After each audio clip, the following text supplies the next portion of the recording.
mata'u baajalatai makansa ulfatu dina komila ko jalakai dararra ko tai tusana yadesu gadarbate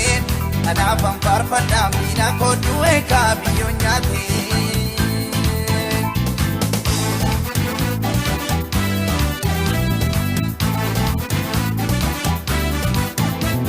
tanannina gode bano jechanna bawana basu akasate nyure ka warra dagata manul kasu garumana godem dino takunda yella sise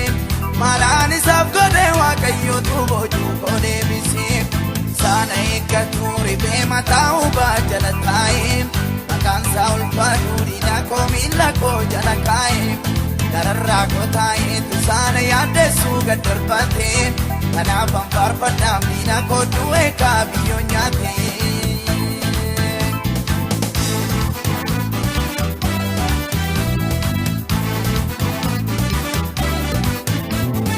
Chena mambane ranga deva ye muchatu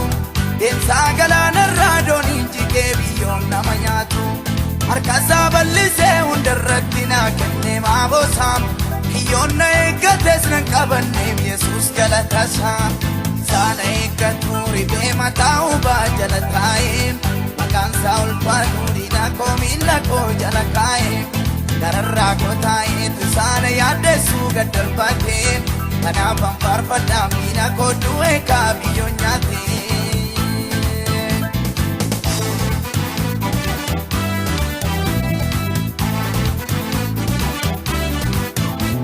karana yadesu dacha gode turana demsise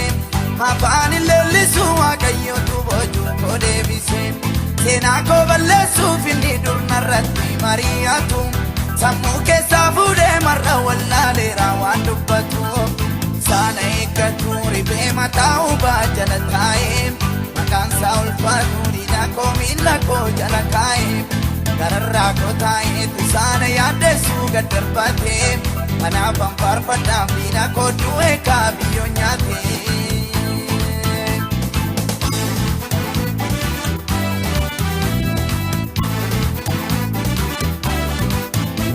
Wae ko tiftakanam niswanta gari na piyanne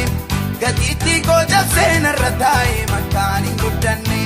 jirma girita mana awale isana rakase